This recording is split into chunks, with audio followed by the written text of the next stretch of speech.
Hi, today we are in Paris, home to many French composers. But today we're going to talk about a family of exceptional musicians. Indeed, two sisters who shaped the musical history, Nadia and Lily Boulanger.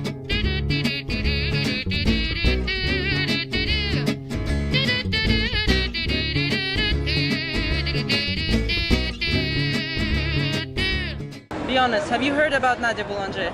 I did, but honestly, I had to do some research. They're not really famous outside of classical music circle. The sisters were born in the family of musicians, which defined their career choices. Their father, Ernest Boulanger, was a composer and teacher at Paris Conservatory, winner of Prix de Rome in 1835. Their mother, Raisa Michetska, was a Russian duchess and singer, descendant of Saint Michael Chernigovsky. So basically we started at the 9th arrondissement, next to the Opéra Garnier, and we're now going to the 17th arrondissement, which is just around the block, and it's where Lily and Nadia Boulanger lived and worked together.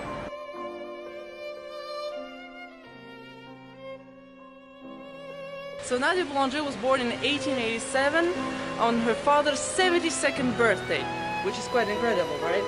And he encouraged her to follow him in his steps, and by the age of 9 she started composing.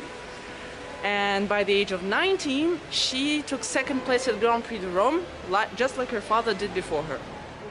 Lily Boulanger was born in 1893. At the age of 2, she started to show immune deficiency. She also had pneumonia, Which didn't stop her from singing at the age of 6 Gabriel Fauré's aria, with the composer himself accompanying on the piano. Lily was the first student of Nadia. The youngest sister composed many cantatas, one which was adapted to a jazz standard, Vieille Prière Bouddhique.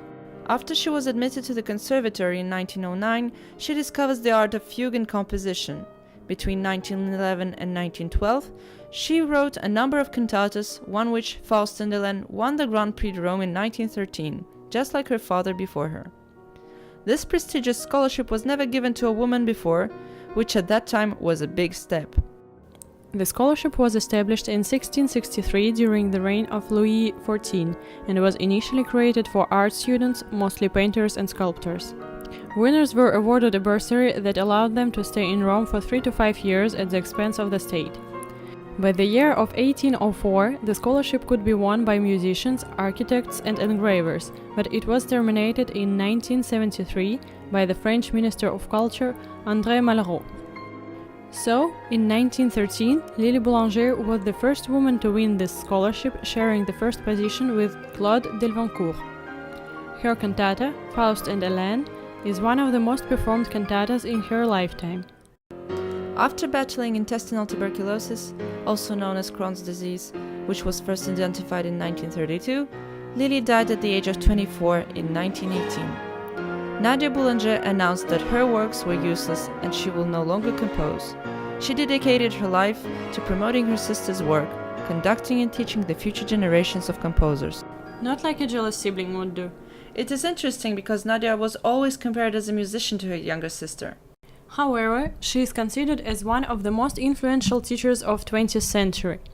Among her 1,200 students was Philip Glass, one of the founders of minimalistic music and author of scores for films like The Hours, Watchmen, The Illusionist, and 1931 Dracula, which was actually the re-edition in 1988. Come here.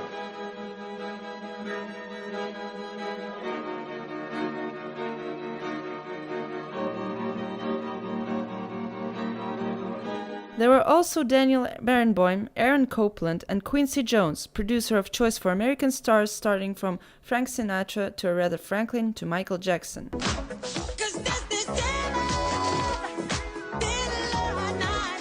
She was one of the first women to conduct major orchestras in America and Europe, such as BBC Symphony, New York Philharmonic and Boston Philharmonic orchestras.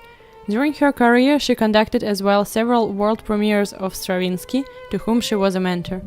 Although she may appear as a feminist figure, she did not agree with the idea. On the contrary, she thought women should not have the right to vote because they lacked the necessary political sophistication.